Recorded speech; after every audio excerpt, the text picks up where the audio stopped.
Started here with the county in 2006. When I came in, I had a GIS background and a planning background, but my training was in landscape architecture and design. So when I came in the GIS and planning, I quickly That was from Clemson? From Clemson, correct. And you came down here from where? From New York. So about an hour north of the city in Westchester How'd you get County. to Clemson from up there? I had one stopover. Actually, when I left, I was going to school upstate New York, and I went and I kind of spinning my wheels, and so I kind of uprooted myself and moved to Hilton Head. So I worked there about a year. Decided to go back to school for landscape architecture. I had received my in-state tuition status, so I was able. It was either South Carolina, it was either Clemson or Rutgers, and I, to be honest, just wasn't a fan of New Jersey. So I stayed and went to Clemson. So I graduated in 2001, and then spent 5 years managing a landscape nursery, tree farm business, doing design install. Then I came over to the county. Parks was certainly, it was odd.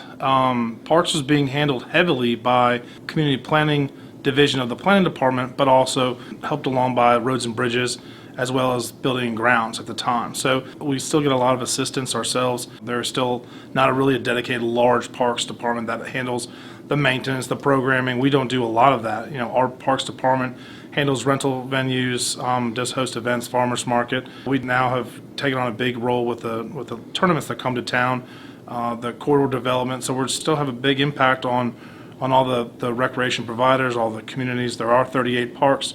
So we still stay very busy with the community. However, we're not bogged down with the maintenance and operations.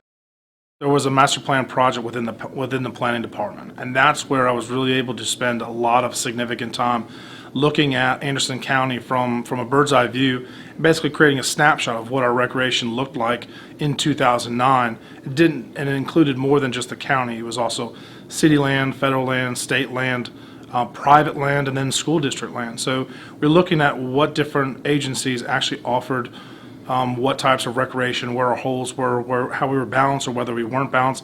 And we compared that along with, with the budding school areas, the school districts, or just the places in Anderson County, like say Powdersville versus Ivy Star, Pendleton, Piedmont area. The master plan for recreation focused on how can we build out existing parks or maintain the ones that we have or bring everything up to a standard. And the cost of that time was about $10 million. Today, that number is going to be vastly larger just because of a couple of the big rec projects that we've taken on as a county. They were so new, we couldn't even talk about them. It was actually 3 of them. They were sister projects. It was Green Pond on Lake Hartwell. It was the fishing pier at Brown Road, boat ramp on Lake Hartwell, and then we had the corridor development on the Saluda River. You had a keen interest in that Saluda River situation for a long time, right? Absolutely. The natural resources in this county, they're such sleeping giants. There was no access on the river. There were only 2 boat ramps on the 6 sections. So there was sections and corridors of river that were completely inaccessible. And then at the same time on the lake side, the Corps was slowly cutting down their quantity of boat ramps, and they were slowly closing ramps because of their own budget cuts, and we were losing space and parking accommodations on Hartwell for our own residents and from tourism. And when we were able to, by default, secure the first 2008 Bassmaster Classic, that was really the key component. That was the trigger for me. And I went out on the mornings of the launch, and it was at Portman Marina. I was one of the people at the very end trying to get as close to the anglers as possible, and my feet were getting wet. People were having to back up from on the dock systems because the dock systems were not adequate for the tournament. The dock space was not adequate for the boats. And it was such a blessing to have this opportunity that much of the community wasn't even aware of, didn't even know existed. And in the decree, it did state that the trustees would entertain funding to a project that's off-site if it allowed the possibility for fishing, for consuming unaffected fish. When the trustees were presented with the opportunity for the Saluda River Blueway, it was felt to be too far away from the injury site, being Hartwell, but it almost instantly, in that same breath that came from DNR, they also said, but we'd like to help you with this. And that's really where we turned a corner, and Saluda River Blueway became its own individual project separate from the Lake Hartwell improvements. But they all came together at the same time. Our highest profile recreation projects being Green Pond, Brown Road, and then Saluda River Blueway, they're regionally significant in the state of South Carolina. and the southeast. Last year, County Council allocated some resources to evaluate all the parks that we have, and where are we on that? I know they evaluated it, and there's got some priorities for this year. Where are we on that? The year 2020 will be the biggest impact year of the Saluda River Blueway since its first ADA kayak launch was installed in 2013. I think in 2013 it was formally installed in with a parking lot and accessible route, but so 7 years later you're seeing close to $900,000 of improvements to the Blueway as a whole, up at Dolly, in Powdersville, in Piedmont, and then down into Belton. So, partnering in Belton and having, that's actually Section 5. So we have developments in Section 1, Section 2, skipping down into Section 5. So this corridor is really taking a huge growth step forward. It's gotten the attention again of National Park Service, as well as the River Conservation Assistance Program. So we're gaining national attention with this calendar year of committed events. A lot of resources have already been set aside for this year for Dolly Cooper Park. Remind people a little bit about what's going to go on there this year. We'll be installing a 1,500 linear foot ADA access trail from the existing boat ramp downriver to a secondary access point. Whether it's the parents and they bring their kids and they put their kids in the river with a kayak and then they meet them. It's kayaks, it's tubes, it's the angler fishermen, there's red-eye bass, there's catfish, there's a lot the river has to offer that people really don't think about. And because the lack of access in the past is what's going to really make this a huge recreation opportunity. And so that's about a $350,000 project. That's going to include a fixed pier system to improve the ADA access from the parking lot out to the edge of the first kayak launch. There's also going to be a new baseball field coming out there this year, and the money's already set aside for that. Yeah, aside from that too, and that's a good point to remember. The county's commitment to the baseball field is coming on the heels of the football field that was just opened. That itself requires ADA accessibility, and so that's something that we're looking at right now, knowing that we still don't have a master plan for Dolly Cooper. So over the course of the really almost the 15 years that Dolly Cooper has been an idea, before it was a land purchase, before it was phase one, is the rec programming and the rec needs of the community have changed dramatically. And that's what we keep having to evaluate when so much time goes by without the support, without the drive, without any kind of action. Different rec comes in. Disc golf has come in to really be a big impact player up at Dolly Cooper and wasn't even on the map originally. Water recreation was never on the original conceptual design. So we've been evolving as a community. And Wes Pelzer, Mayor Blake Sanders, who's also a landscape architect, is going to kind of spearhead the master plan for Dolly Cooper, correct? Right. He's a registered landscape architect. He's a professor at Clemson as well. He's about recreation and community development in Anderson County. He's got a niche for what he does on blueways, trails, bringing and doing these charrettes. He's actually performed a charrette for us in the past up in Powdersville. But again, as I mentioned before, we're going back into an evolved community. Some different things are of priority, so we're going to sit back down again and start these community meetings, which Blake is going to lead and help to all of us to sketch out plans and examples and really the future of Dolly Cooper Park. And there will be online places if you can't make it to the meetings. This is going to be like a year-long process, right? It's a fairly lengthy process because there's some significant acreage at Dolly Cooper. We do want everybody's input on what can be there. We want to balance sports recreation with passive recreation, river recreation, so it's going to be a very versatile park. Anderson County went through a process last year where we did evaluate the existing parks, and made sense of which ones we're maintaining, which ones the leases are expired, which ones we've improved in the past 5 years versus 10 years versus 15 years. Looked at our maintenance costs, our utility bills.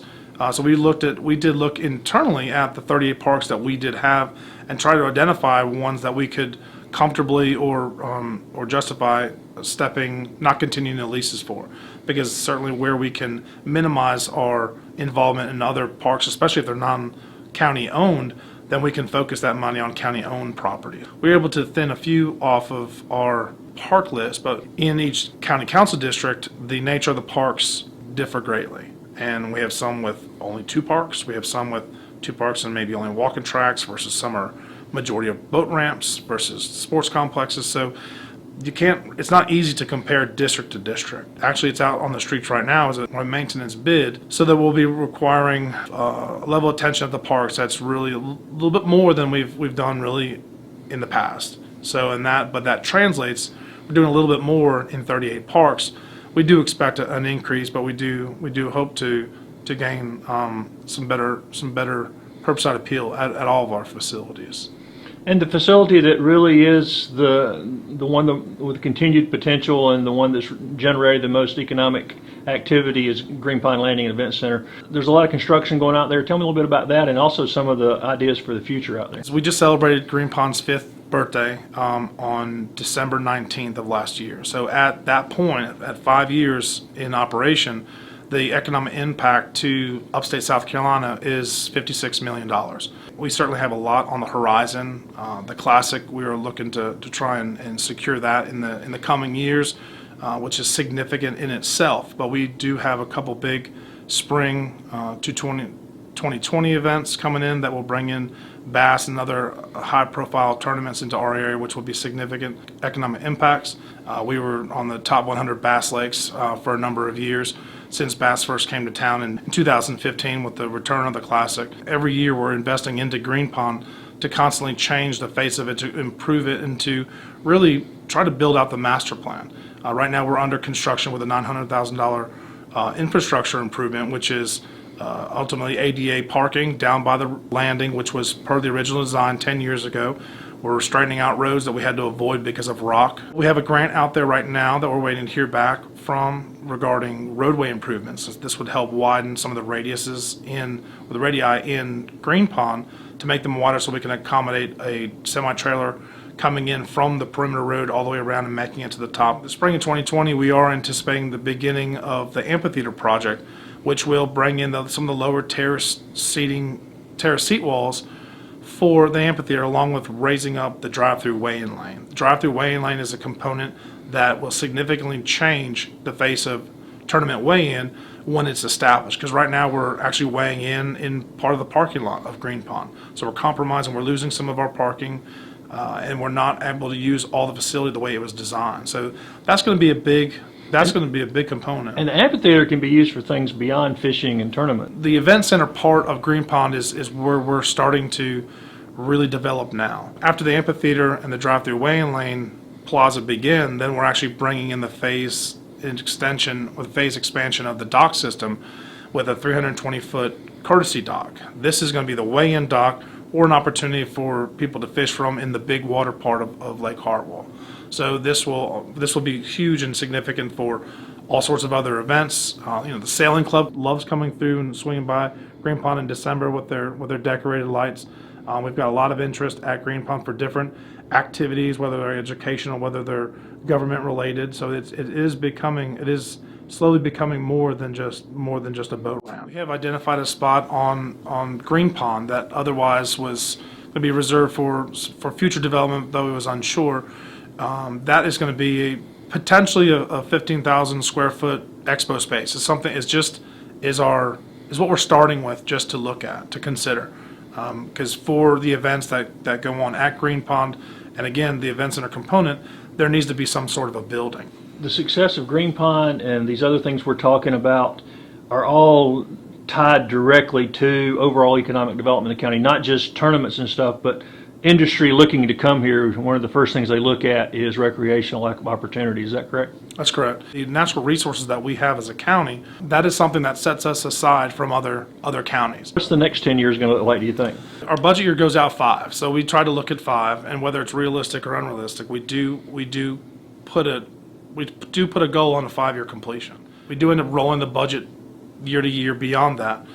But in wrapping up this $900,000 current construction project, starting some in-house terrace amphitheater seating, SCDNR has been our best partner through this project from the very beginning. We couldn't have built what is out there today without South Carolina Department of Natural Resources, and so they're actually looking to come in and help us again partner on another project in the future.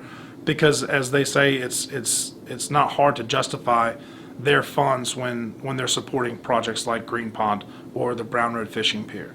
So, moving forward, we'll have a significant 2020 out at Green Pond, the same way we're going to have a significant 2020 on the Saluda River. In the future years at Green Pond, aside from the expo center that we look to build. Somewhere along the way, we also have 3 more boat ramps to put in and another L-shaped courtesy dock to bookend what we currently have there. In the next 10 years, I'd like to think it's all done. I'd love to see in the next 5, because we could put it all to good use and help really significantly increase the economic impact to this area. And for people who want to get just a glimpse now, they can go out to Brown Road, the boat ramp there, and see what's been done there. It's a really nice facility, and a lot of people are using that. Yeah, Brown Road is very active. It's one of the only places that you can walk that far out on a fishing pier. It's 160 feet out into a cove, so when the water's up and fish spawn is near, which is in a couple months, you're going to see a lot of people out at Brown Road fishing during the day, during the night, early in the morning. And it's within a half a mile of the city limits of Anderson. The 1,500 linear foot ADA access trail is scheduled to be completed by May 2nd. That's also the first annual Rhythm on the River, which will be held. It's an outdoor concert event, a day at the park, really to invite the community out, let people see Dolly for the first time, or see the trail, or just engage the sports fields that are there, see the disc golf, and just generate support for Dolly Cooper Park. And then the big annual event coming into year 11 here. Let's talk about the Saluda River Rally. Okay, so June 6th is the 11th annual Saluda River Rally. That's an event that started off to promote the waterways, to promote kayaking, to get people outdoors, and it's grown exponentially.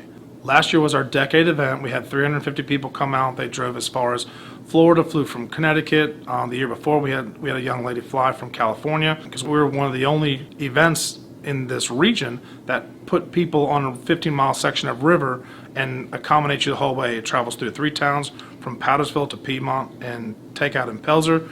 We shuttle you, we feed you, we give you a t-shirt. It's also a great fundraiser for Special Olympics. People can find out more about the Saluda River Rally by visiting us at saludariverrally.com.